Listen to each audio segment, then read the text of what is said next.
Who has been in more car accidents? Who initiated the first kiss? Who is the bigger baby when sick? Who is the most embarrassing?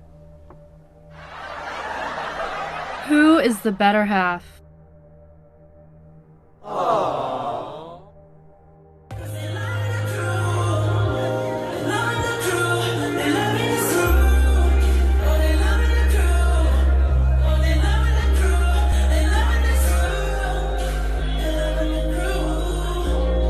This is Shaina Donahue, a popular Washington YouTuber whose life was cut short when she was killed by her high school sweetheart, a loss rooted in a deeply sad and personal reason that unfolded behind closed doors.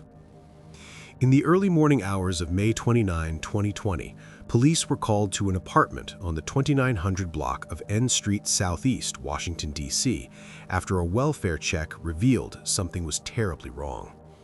Inside, they found Shaina brutally stabbed, ending a life built on care, education, and second chances. Just hours earlier, on the evening of May 28th, neighbors had heard arguing. Police had even responded once, only for the danger to return after they left. But what makes this case so difficult to understand isn't just how violently it ended, it's who did it and why. Because this wasn't a stranger. It was someone Shaina believed she had known well enough to trust. But before we get to the argument, the police call, and the moment everything went wrong, we have to go back to the relationship that began years earlier and the choice that would ultimately cost her everything. This is the life and death of Shaina Donahue.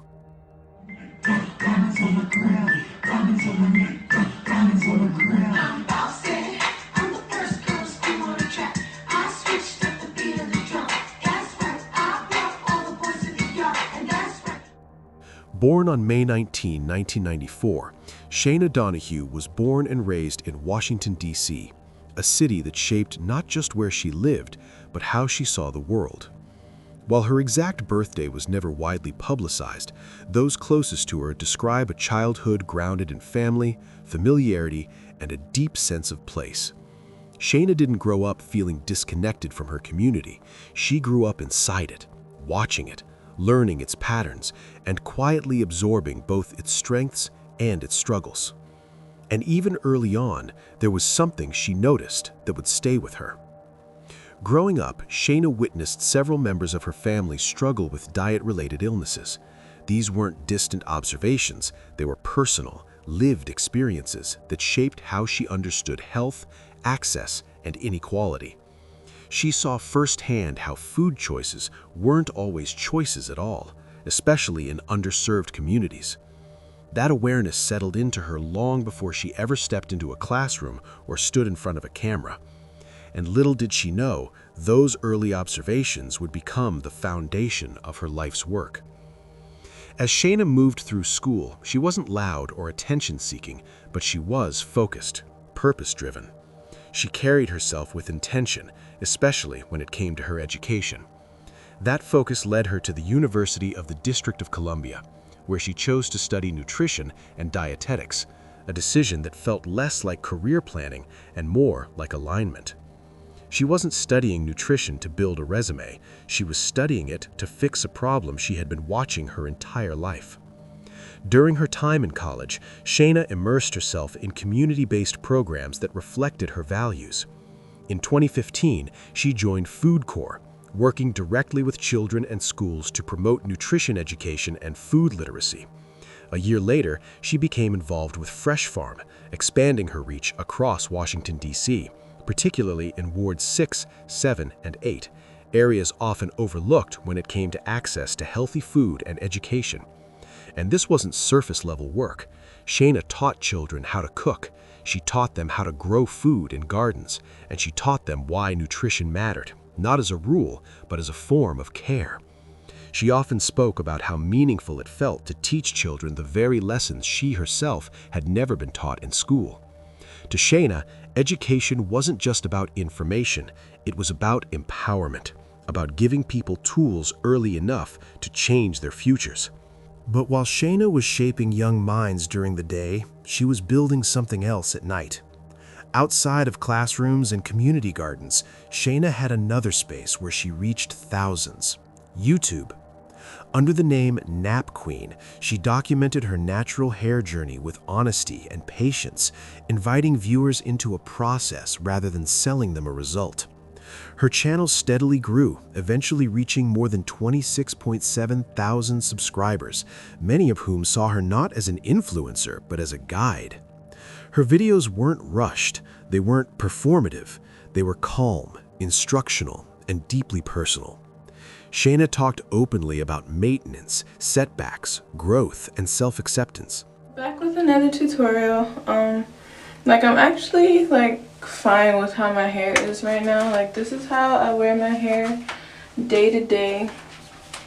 Just stretched. It doesn't have much curl definition, but I mean, I'm really content with this, but I just want to style it just to switch it up a little bit.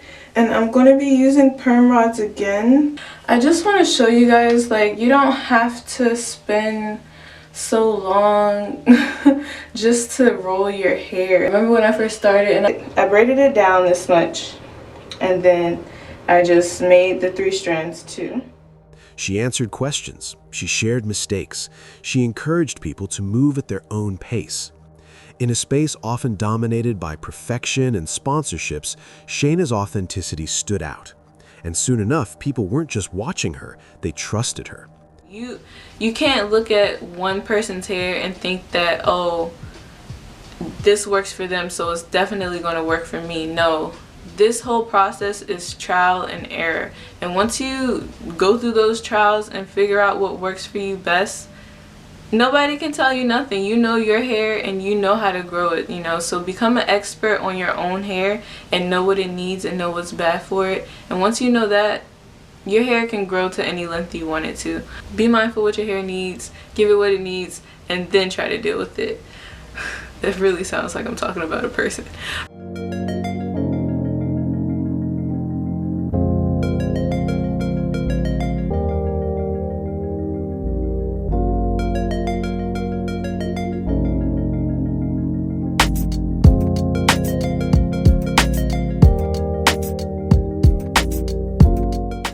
What made Shaina's online presence unique was that it never conflicted with who she was offline. Her values didn't change depending on the audience. Whether she was teaching children about nutrition or helping someone care for their natural hair, the message was the same. Growth takes time, and care is intentional. But while Shaina was building a life centered on service, creativity, and community, there was one relationship that traced back much further than her career. Someone who would ultimately change everything. That man was the 26-year-old Daniel Fleetwood, a man Shaina had known since high school. They attended Oxon Hill High School together, growing up side by side during years when bonds form quickly and deeply. Daniel wasn't just someone she dated, he was someone woven into her history. When Shaina left for college in South Carolina on a basketball scholarship, Daniel was there helping her move into her dorm, physically present during a moment of transition that symbolized growth and independence. And at the time, it felt like love. The relationship evolved over the years, eventually leading to an engagement. To those around them, they looked like a couple with history, familiarity, and shared memories. But time and distance changed things. After spending 3 years apart, the relationship ended, yet it never fully closed, and ever since then, their lives continued to orbit one another. Eventually, Shaina and Daniel reconnected. Shaina spoke publicly about the reunion, posting on Twitter in a way that reflected hope and forgiveness. She described their relationship as something rooted in mutual understanding, calling both of them forgivable. Her words suggested belief, not just in love, but in growth, in second chances, in the idea that people could change if given space and patience. There was something undeniably beautiful in that belief. To Shaina, love wasn't disposable. It wasn't something you abandoned at the first sign of difficulty. She believed relationships required work, communication, and grace. That philosophy shaped how she loved and how much she was willing to give.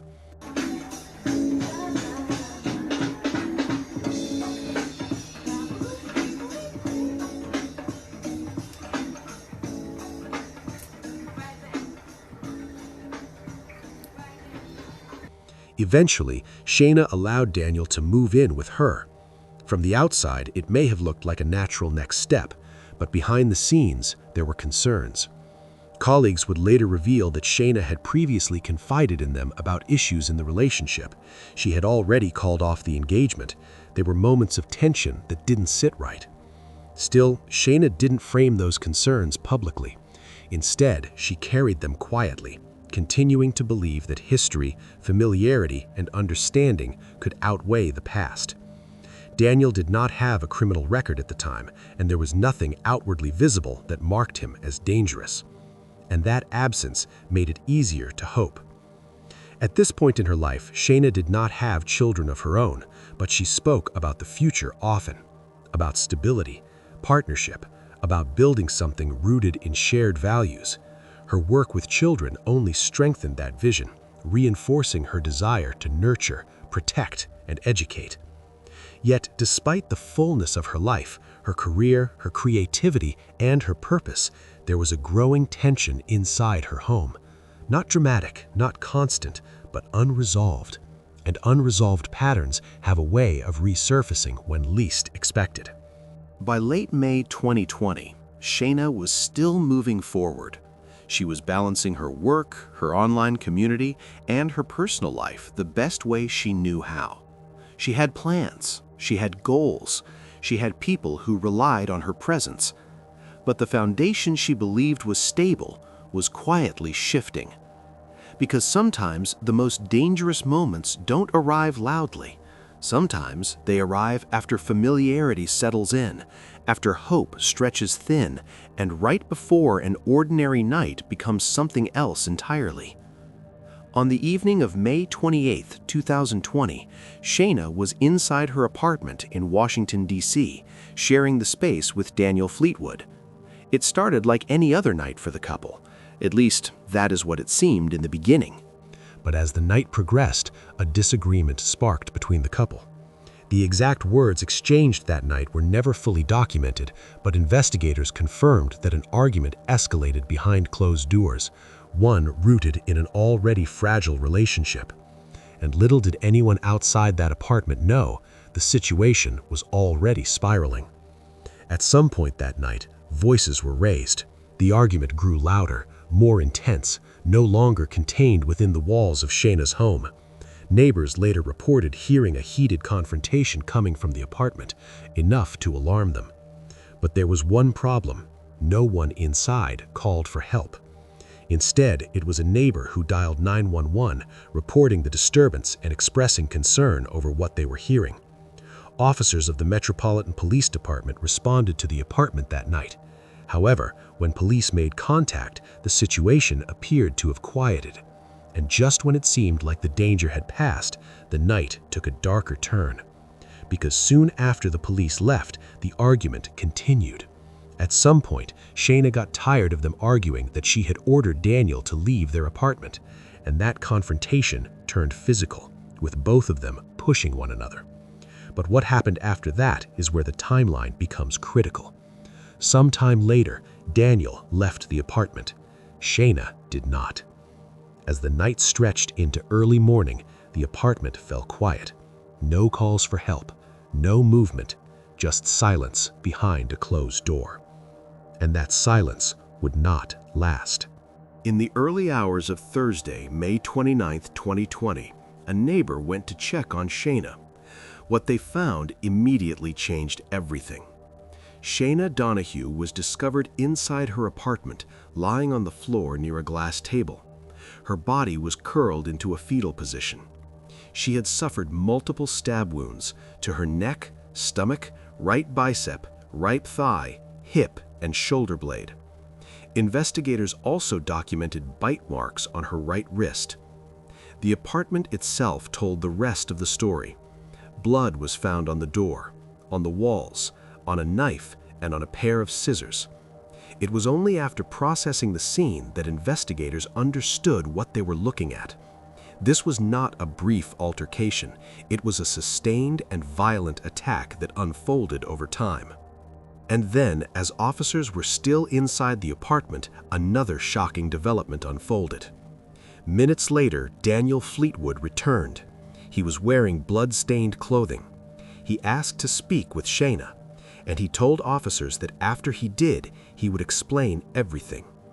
Right at that moment, investigators realized this was no longer a question of what had happened, but how and why. Daniel was taken into custody and transported to police headquarters, where homicide detectives began a formal interview.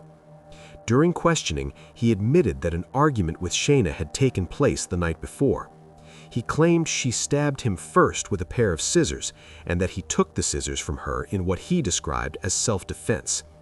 But what investigators heard would only deepen the gravity of the case. During questioning, Fleetwood admitted that he and Shaina had argued the night before.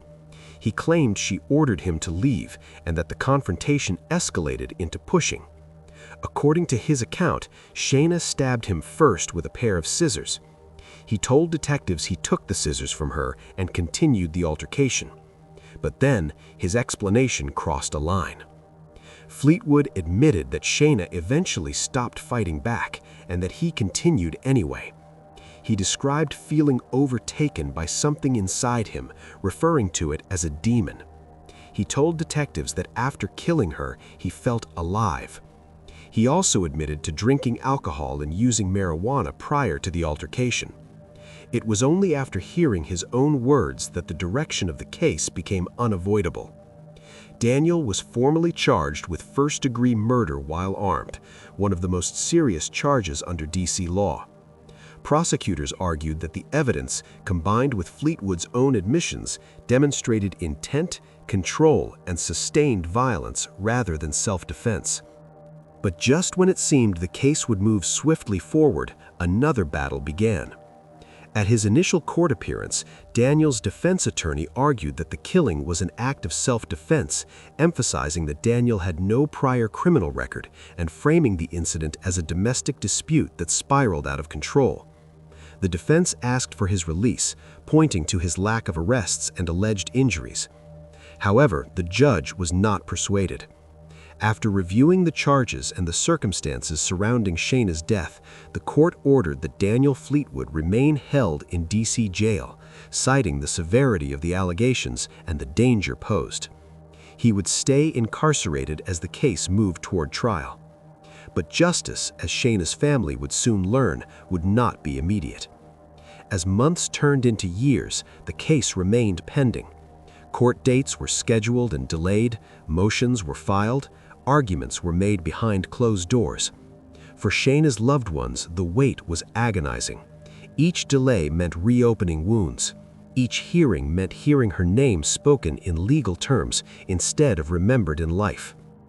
But just when it seemed the case would stretch on indefinitely, the legal fight finally reached its end. In December 23, 2024, Daniel Fleetwood entered a guilty plea to second-degree murder while armed, and the court sentenced him to 20 years in prison, followed by 5 years of supervised release. The judge also ordered that he receive mental health treatment while incarcerated. For Shaina's loved ones, it wasn't the return of what was taken, but it was the first time the system placed an official consequence on the violence that ended her life. Meanwhile, another truth began to surface.